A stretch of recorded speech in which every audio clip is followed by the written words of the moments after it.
네, 오늘 우리가 함께 은혜 나눌 말씀은 시편 26편 1절부터 5절 말씀이 되겠습니다. 시편 26편 1절로 5절 말씀입니다. 네, 시편 26편 1절로 5절 말씀 제가 봉독해 드립니다. 내가 나의 완전함에 행하여 싸우며 흔들리지 아니하고 여호와를 의지하여 싸우니 여호와여 나를 판단하소서. 여호와여 나를 살피시고 시험하사 내 뜻과 내 양심을 단련하소서. 주의 인자심이 내 목전에 있나이다. 내가 주의 진리 중에 행하여 허망한 사람과 같이 앉지 아니하여 싸우니 간사한 자와 동행하지도 아니하리이다. 내가 행악자의 집회를 미워하오니 악한 자와 같이 앉지 아니하리이다. 아멘. 네, 여러분 이 새벽에 주님과 함께 하루를 시작하면서 함께 주님의 말씀을 우리가 함께 묵상합니다. 귀한 시간입니다. 이 새벽에도 날마다 새로운 하나님의 은혜와 자비가 여러분들에게 충만하기를 축원합니다. 오늘 시편 26편을 우리가 또 묵상하기 시작하는데요. 시편 26편은 25편과 내용상으로 볼 때에 굉장히 닮은 부분이 많고 또 26편은 25편을 상당히 보완하고 있는 그런 시편이라고 할 수 있습니다. 표현에 있어서도 아주 비슷한 표현들이 많습니다. 시편 25편이 하나님에 대한 완전한 신뢰를 고백하는 것으로 끝이 났다고 한다면 시편 26편은 하나님에 대한 완전한 신뢰를 고백하는 것으로 시작하고 있습니다. 그래서 자연스럽게 25편과 26편이 이어진다고 보시면 됩니다. 그런가 하면 25편과 26편 두 시편에서 순전함과 정직함으로 행하고자 하는 소망이 반복되고 있습니다. 시편 기자가 정말 순전함과 정직함으로 행하고자 하는 그런 소망을 가지고 있는데 그 똑같은 내용이 25편과 26편에서 반복되고 있습니다. 두 시편, 25편, 26편 두 시편 모두에서 오늘 기도자는 하나님께서 자기 자신을 판단해 주시는 것에 대해서 한순간의 주저함도 없이 순종하고 있습니다. 하나님께서 나를 판단하시면 나는 그대로 받겠습니다. 라는 그런 순종하는 마음이 정말 한치의 주저함도 없이 그대로 순종하고 있는 것을 볼 수 있습니다. 아무것도 숨기지 않습니다. 오히려 하나님께서 자기 자신을 정말 거울같이 투명하게 알아주기를 바랍니다. 자신이 하는 모든 행동이 하나님 앞에서 검증되기를 원하고 자신이 하는 모든 일이 대낮처럼 환하게 드러나기를 원하고 있습니다. 도대체 왜 그럴까요? 히브리서 4장 13절에 보면 그 이유가 나오고 있습니다. 그 이유를 우리가 히브리서 4장 13절에서 찾을 수 있는데 히브리서 4장 13절에는 종말론적인 예언을 하고 우리에게 들려주고 있습니다. 히브리서 4장 13절 제가 읽어드립니다. 지으신 것이 하나도 그 앞에 나타나지 않음이 없고 우리의 결산을 받으실 이의 눈앞에 만물이 벌거벗은 것 같이 드러나느니라. 결국에는 그때가 되면 주님의 날, 마지막 최종적인 심판의 날이 오면 아무것도 하나님 앞에 드러나지 않을 것이 없다는 것입니다. 결산할 때라는 것입니다. 하나님께서 결산하십니다. 우리 주님께서 모든 것을 결산하십니다. 그때에는 정말 만물이 우리 하나님, 우리 주님 눈앞에 만물이 벌거벗은 것 같이 드러날 것이라고 말씀하고 있습니다. 결국에는 하나님 앞에 다 드러나기 때문에 지금 여기에서 다윗은 하나님 앞에 투명하기를 원합니다. 그때 가서 우리가 종말의 때에 가서 언젠가는 심판이 일어나겠지가 아니라 지금 여기에서 하나님 앞에 투명하기를 원합니다. 요담 왕은 조상 다윗이 행한 대로 행했다고 했습니다. 역대하 27장 6절에 보면 요담이 그의 하나님 앞에서 바른 길을 걸었으므로 점점 강하여졌더라 라고 말씀하고 있습니다. 지금 하나님 앞에서 바른 길을 걷는 것입니다. 그때 가서 심판을 당하리라가 아니라 지금 하나님 앞에서 한 걸음 한 걸음을 바른 길을 걷다가 보면 점점 더 강하여지는 것입니다. 그래서 하나님 앞에 아무것도 심판받을 일이 없는 것, 그것이 곧 하나님께서 가장 기뻐하시는 일이고 우리 그리스도인들이, 믿는 사람들이 살아갈 신앙의 길입니다. 사도 바울은 이와 똑같은 것을 모든 그리스도인들에게 권고하고 권면합니다. 고린도전서 11장 31절에 보면요, 우리가 우리를 살폈으면 판단을 받지 아니하려니와 라고 말씀합니다. 미리 살피라는 말이죠. 지금 살피라는 말입니다. 지금 영적 점검을 하라는 말이죠. 지금 살피는 사람, 결국에는 판단을 받을 일이 없다는 말입니다. 우리 속담에 매도 먼저 맞는 것이 덜 아프다라는 말이 있죠. 똑같은 뜻이나 똑같은 말은 아니지만 이 속담 속에는 상당한 지혜가 담겨 있습니다. 먼저 자기를 하나님 앞에 드러내놓고 먼저 맞으라는 말입니다. 하나님, 지금 저를 살펴주십시오. 지금 살피면 나중에 판단받을 일이 없거나 적다는 말입니다. 지혜로운 말씀이죠. 베드로는 이렇게 전하고 있습니다. 베드로전서 3장 15절 이하에 보면 너희 마음에 그리스도를 주로 삼아 거룩하게 하고 너희 속에 있는 소망에 관한 이유를 묻는 자에게는 대답할 것을 항상 준비하되 온유함과 두려움을 하고 선한 양심을 가지라. 이는 그리스도 안에 있는 너희의 선행을 욕하는 자들로 그 비방하는 일에 부끄러움을 당하게 하려 함이라. 그러니까 지금 대답할 말을 준비하라는 거죠. 지금 선한 양심을 가지라는 말입니다. 그러면 부끄러움을 당할 일이 없고 오히려 비방하는 자들이 부끄러움을 당할 것이라는 말씀입니다.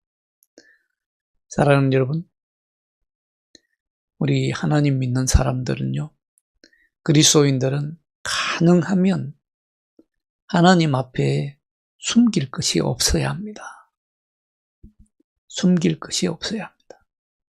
하나님 앞에 숨길 것이 없는 사람, 투명한 사람, 얼마나 인생을 자유롭게 살 수 있는지 모릅니다.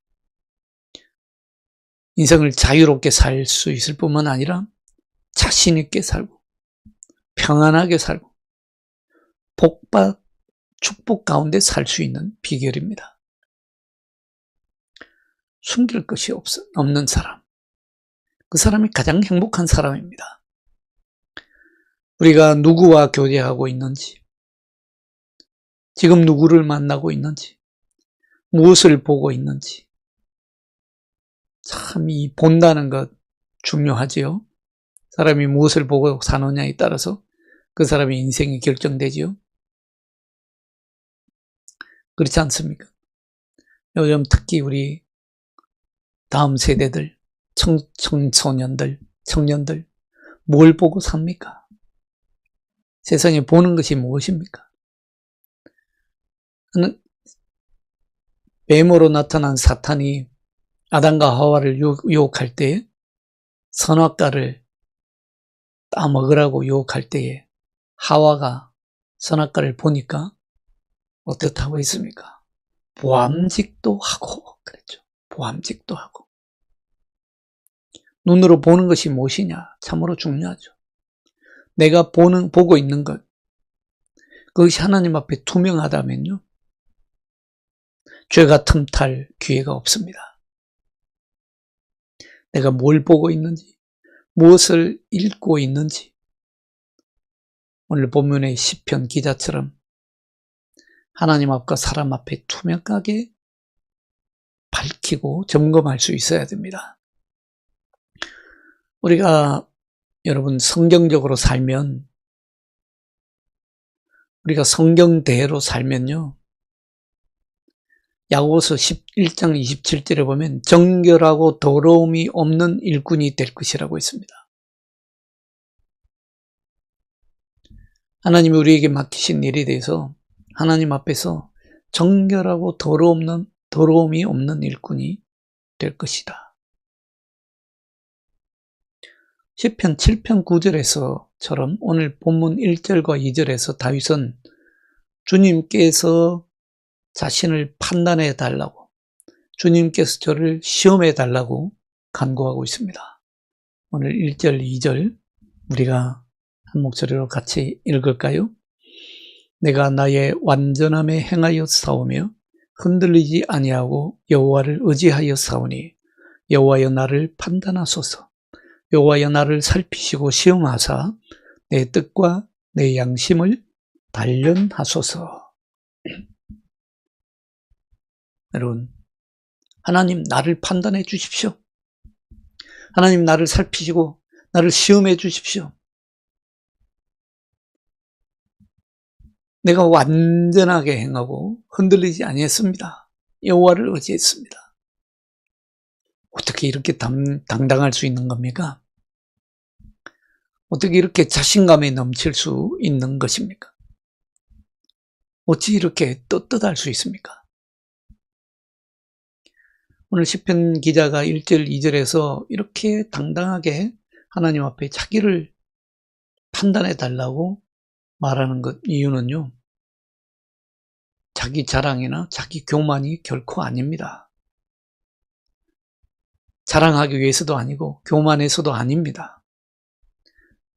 오늘 다윗이 이렇게 당당하게 하나님 앞에서 기도할 수 있는 것은 이유는요, 단 한 가지입니다. 다윗은 지금 하나님의 은혜와 선하심에 대한 확신이 있었기 때문입니다. 자신이 지금 하나님의 은혜와 선하심 아래에 있다고 하는 그 믿음이 없었다면 감히 이런 청을 할 수가 없었을 것입니다.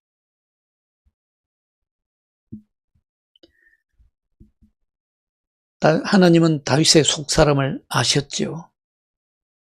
그리고 다윗은 그것을 피하지 않습니다. 자기 스스로를 판단하는 것은 우리가 필요하지만 그 자체로는 결코 충분할 수 없습니다. 우리가 우리 자신을 살핀들, 우리를 판단한들 얼마나 제대로 판단할 수 있겠습니까? 그걸로는 충분하지 않습니다. 바울은 이렇게 썼습니다. 고린도전서 4장 4절에 보면 다만 나를 심판하실 이는 주시니라.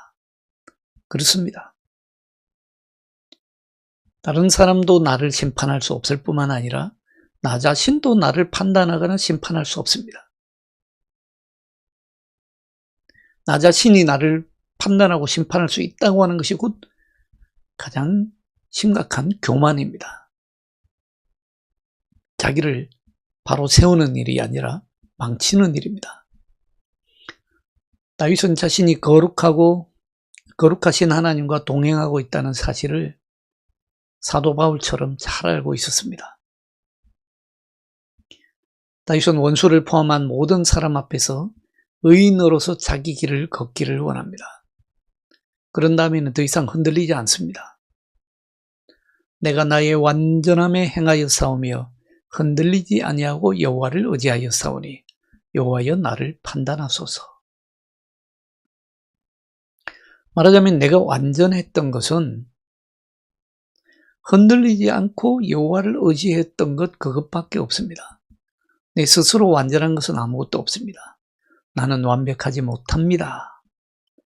그러나 나는 여호와를 의지하고 더 이상 흔들리지 않겠습니다. 이것만큼은 제가 주님 앞에 완전합니다. 그 점에 있어서 하나님 나를 판단해 주십시오. 이런 뜻입니다. 여러분, 우리가 완벽하면 얼마나 완벽할 수 있겠습니까? 우리가 완전하면 얼마나 완전할 수 있습니까? 도덕적으로, 윤리적으로, 지식과 과학에 있어서, 아니면 가진 재물에 있어서 완전함을 이룰 수 있는 것은 아무것도 없습니다. 우리가 잡았다고 생각하면 이미 소나기를 벗어나고 있고요. 이루었다 싶으면 이룬 것보다도 더 많은 것이 눈에 보이고요. 그래서 절망할 뿐이고요. 가졌다 싶으면 더 많은 것에 더 큰 갈증을 느낄 뿐입니다. 그러니 우리는 완전할 수가 없습니다. 그러나 여러분, 우리가 하나님을 의지하고 하나님을 의지하는 믿음에 더 이상 흔들리지 않는다면 우리는 비로소 온전함을 이룰 수 있습니다. 다윗은 이렇게 완전하게 하나님을 의지한 결과 아주 훌륭한 판단력을 얻게 되었고, 그리고 하나님 앞에 사람 앞에 성실할 수 있었습니다. 또 굳건한 믿음 때문에 그가 걸어가는 발걸음은 늘 확신에 가득 차 있었습니다. 그런데 오늘 시편을 보면 그럼에도 불구하고 다윗은 시련 속에서도 흔들리지 않고 낙심하지 않기 위해서 도와주시는 하나님이 가까이 계셔야 했습니다. 자신의 믿음이 자기 만족에 빠지지 않도록, 그리고 하나님의 말씀을 잊어버리지 않도록 시험받고 연단받아야 했습니다. 오늘 2절에서 노래하고 있죠. 여호와여 나를 살피시고 시험하사 내 뜻과 양심을 단련하소서라고 노래하고 있습니다. 나를 단련해 주십시오. 나를 시험해 주십시오. 여러분, 우리가 신앙생활하면서 의의 열매를 맺으려면 시련과 시험이 필요합니다. 열매를 맺으려면요, 의의 열매를 맺으려면 시련과 시험이 필요합니다. 우리가 계속해서 쉬지 않고 주님의 길을 지키고 따를 때에 우리는 빗나가거나 부족하지 않게 됩니다. 그러기 위해서 우리는 주님의 선하심과 주님의 사랑을 바라보며 주님의 진리 안에서 행하고 주님의 은혜 아래에 거해야 합니다. 오늘 3절에서 그래서 시편 기자는 노래합니다. 주의 인자하심이 내 목전에 있나이다. 내가 주의 진리 중에 행하여 라고 노래합니다. 시편 86편 11절에도 보면 똑같은 노래를 합니다. 여호와여 주의 도를 내게 가르치소서. 내가 주의 진리에 행하오리니. 일심으로 주의 이름을 경외하게 하소서. 주의 진리 안에 거하는 사람, 참 자유함을 얻는 사람입니다. 자, 시편 기자는 이제 4절과 5절에서 모든 악하고 위험한 거래를 조심스럽게 피하는 모습을 보여줍니다. 이 시편 기자는 악이라면 그 어떤 모양이라도 버리고 싶습니다. 이사야서 32장 8절에 하나님 말씀하십니다. 존귀한 자는 존귀한 일을 계획하나니 그는 항상 존귀한 일에 서리라. 존귀한 자는 존귀한 일을 계획한다.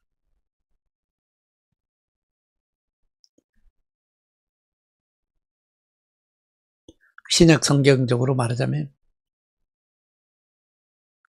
성령의 사람은 영의 일을 한다라는 말씀과 같은 말이죠.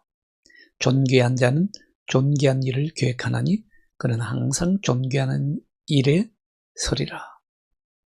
하나님 앞에 우리는 이 시편 32편처럼 늘 존귀한 자로 살아야 합니다. 왜냐하면 하나님께서 우리를 존귀하게 여겨주시거든요. 존귀한 자로 살려면 존귀한 일을 계획하고 고상한 일을 하며 살아야 합니다. 그렇기 때문에 다윗은 가능하면 좋은 친구를 구하고 가능하면 귀인들을 그 주위에 모았습니다. 참으로 지혜로운 일이었죠. 성경에 보면 역사서에서는 다윗이 어떻게 이런 일들을 했는지 자세히 말씀해주고 있습니다. 늘 다윗은 가능하면 좋은 친구를 가까이 두려고 했고 자기 주변에 귀인들을 항상 모으고 그 귀인들을 인재에 등용했습니다.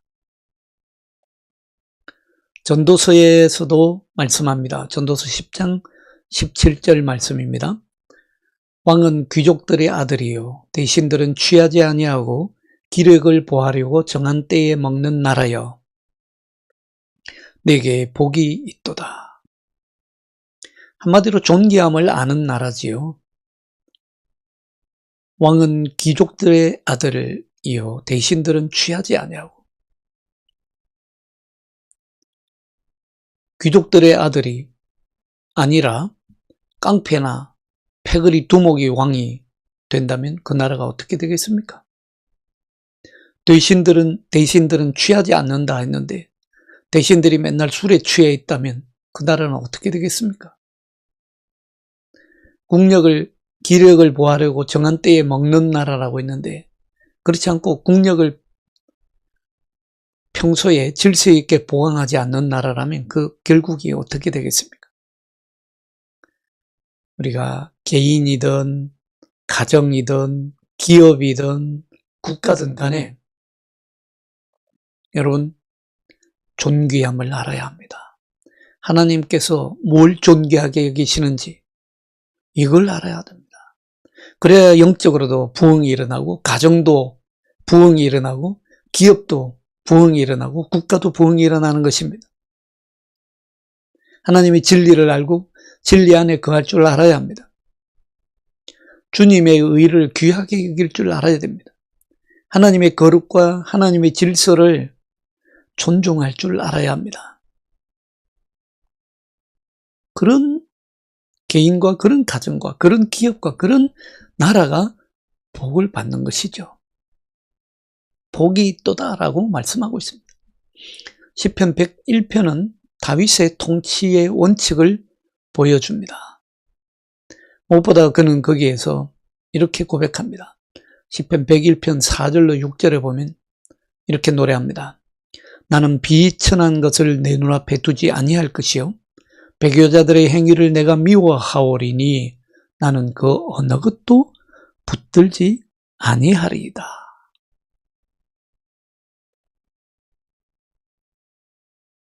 비천한 것을 눈앞에 두지 않겠습니다. 배교자들의 행위를 내가 미워하겠습니다. 그 어떤 것도 내가 붙잡지 않겠습니다. 이것은 다윗이 자신의 의로움을 증명하는 방법 중에 하나였습니다. 참 이런 시편을 우리 다음 세대들이 마음에 새기고 영혼에 새겼으면 좋겠습니다. 우리 다음 세대들은 비천한 것들을 너무 자주 봅니다. 활짝 열려있는 세상에서 눈만 뜨면 인터넷에서, 광고에서, 눈만 뜨면 정말 비천한 것을 너무 자주 봅니다. 배교자들의 행위가 너무도 자주 일어납니다. 다윗은 그러나 이렇게 노래하면서 자신의 의로움을 증명하는 방법으로 삼았습니다. 다시 말씀드리자면 자신을 악한 사람들과 구별하는 것이었습니다. 구별은 곧 거룩입니다. 구별이 곧 거룩입니다. 문자 그대로도 그렇습니다. 거룩이라는 말은 히브리어로 카도시라는 말인데, 카도시라는 말은 구별이라는 뜻입니다. 그런가 하면 다른 한편으로 말과 행실을 통해서 주님께 영광을 돌리는 사람들과 공개적으로 동의하는 것이 거룩입니다.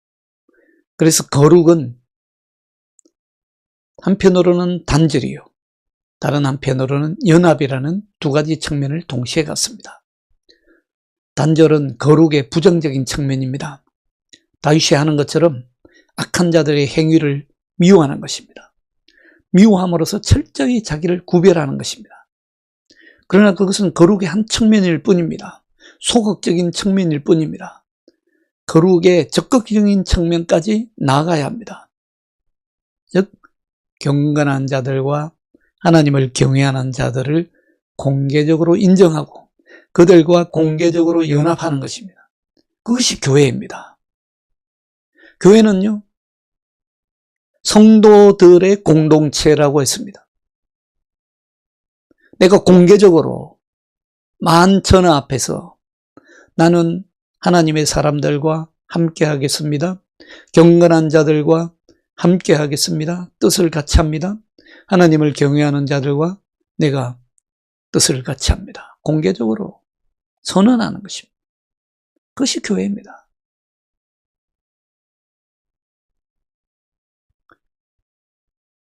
성경에 보면 차든지 덥든지 하라고 했죠. 미지근하게 차지도 덥지도 않는 자는 거룩하지 못한 사람입니다.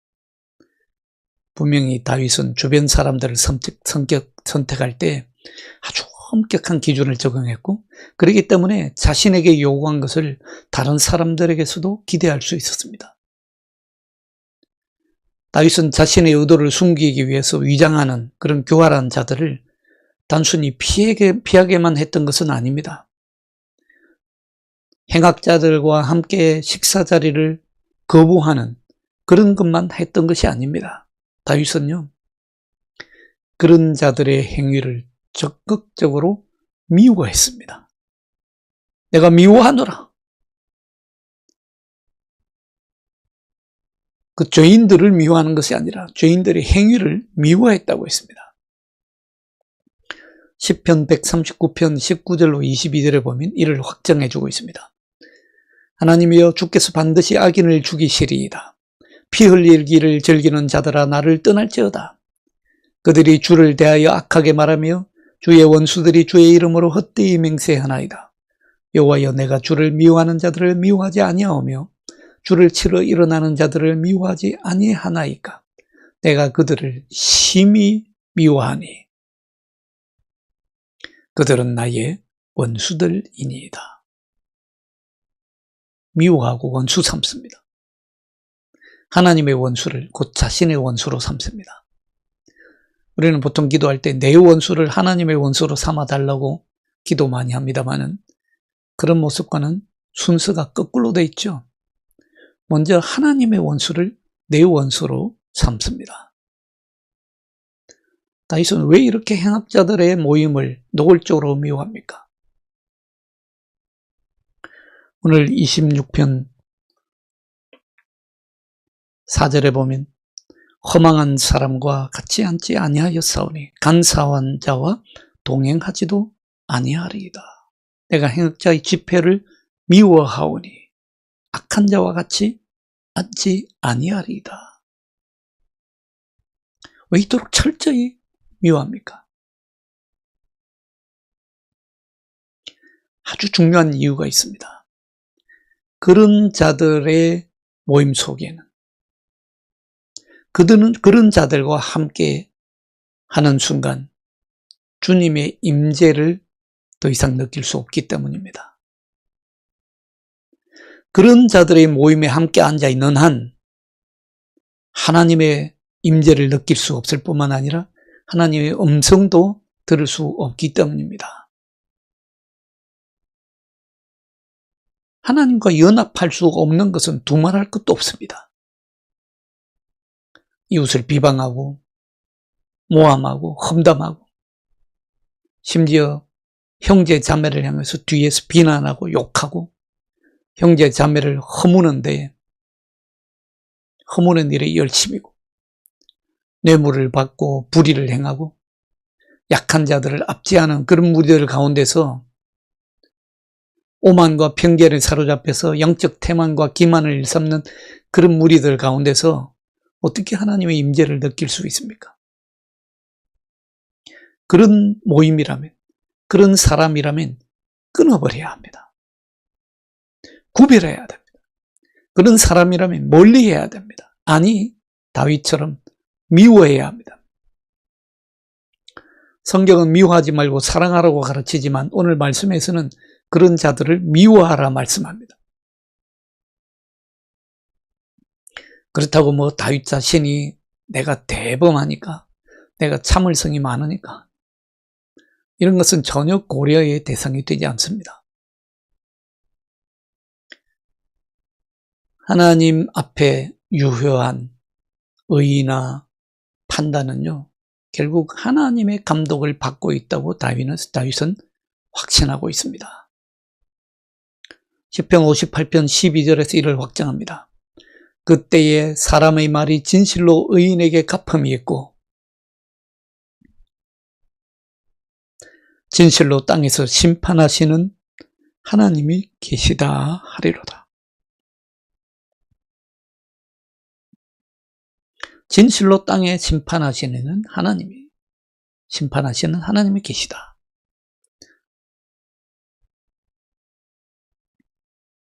하나님께서 결국은 판단하시기 때문입니다. 다윗이 이미 늘상 실천했던 이러한 의의 원칙은 이제 앞으로 미래에는 지상 그리스도의 왕국에서 완전하게 실현될 것입니다. 주님 오실 때에 완벽하게 실현되는 것이죠. 사랑하는 여러분, 우리 그리스도인들은 이 세상을 살면서 세상의 부조리와 악한 자들의 행악이 참으로 우리 마음을 무겁게 짓누를 때가 많습니다. 왜 이렇게 악한가? 참 그것 때문에 마음이 힘들고 무거울 때가 많습니다. 그럴 때에 어떻게 해야 됩니까? 오늘 시편에서 그럴 때에 우리가 어떻게 해야 되는지 비결을 알려줍니다. 주님 앞에 무릎으로 나아가는 수밖에 없습니다. 이렇게 기도합니다. 주님, 저는 완전하지 못합니다. 그래서 주님을 더욱 의지하고 흔들리지 않기를 바랍니다. 혹시 나의 행위가 주님 보시기에 합당하지 않은 것이 있으면 나를 판단해 주시고 나를 시험하시고 나를 연단시켜 주옵소서.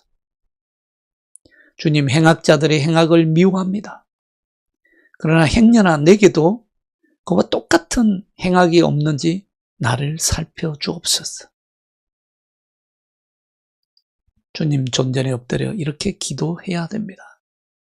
사랑하는 여러분, 오늘 다윗처럼 기도함으로 여러분들의 정결함을 이루어 가시는 하루 되시기를 주님의 이름으로 축원합니다.